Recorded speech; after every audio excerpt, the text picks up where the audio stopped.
O governo federal afirma que o Conselho da Petrobras pode rever a decisão sobre o pagamento de dividendos para os acionistas da empresa. Os papéis da petroleira têm sofrido com quedas nas cotações desde que anunciou uma distribuição menor dos lucros. Vamos a Brasília, repórter Rafael Procópio. A não distribuição dos dividendos extraordinários da Petrobras, que são partes do lucro da empresa, que são divididos entre os acionistas, pode ser revista pelo governo federal.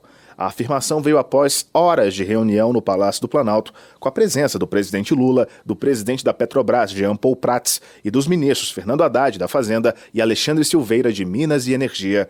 As decisões são tomadas pelo Conselho da Petrobras, formado por 11 membros com a maioria do governo.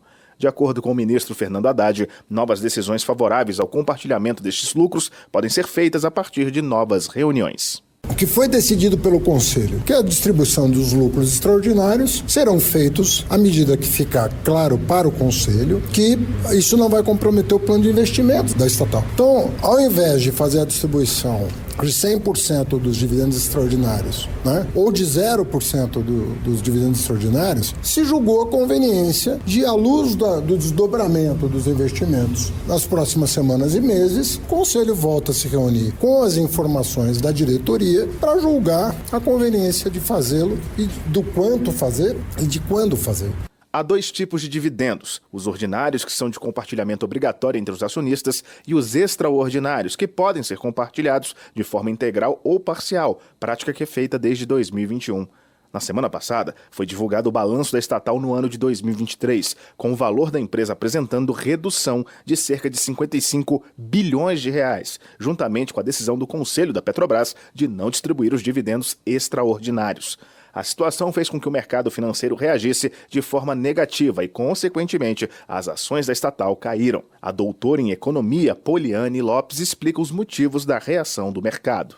Essa reavaliação da distribuição dos dividendos, ela diminuiria, caso seja aprovada, em 1/3 a distribuição de dividendos em relação ao período anterior.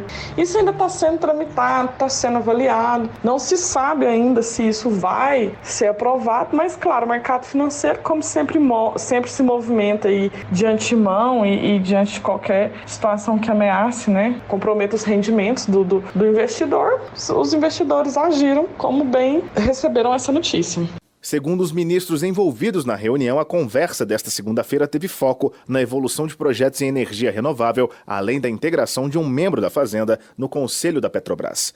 Em recente entrevista, o presidente Lula afirmou que é a favor de que os lucros sejam reinvestidos na Petrobras, para que seja aproveitado por todo o povo brasileiro. No entanto, os dividendos extraordinários não podem ser aplicados desta forma.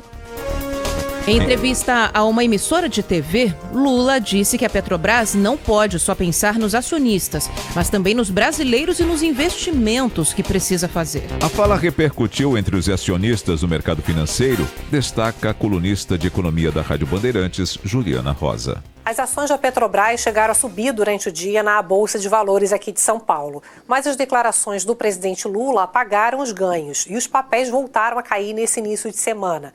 Queda de 1,92% dos papéis ON e queda de 1,30% dos chamados papéis PN. O presidente Lula disse que a Petrobras deve pensar nos brasileiros e não só nos acionistas da empresa. A declaração é lida pelo mercado como uma interferência do governo na companhia. Ali nos bastidores da Petrobras, eu apurei que o argumento dos acionistas é que a escolha dos investimentos deve ser rentável para a companhia e não uma escolha ideológica. E que o governo, sendo o principal acionista, quanto maior o lucro, mais o governo arrecada e pode reverter o dinheiro para a sociedade. Os acionistas temem escolhas ruins para o retorno da companhia, como o investimento em fertilizantes, energia eólica e a retomada das obras da refinaria Abreu e Lima. Bandeirantes 7 e 9.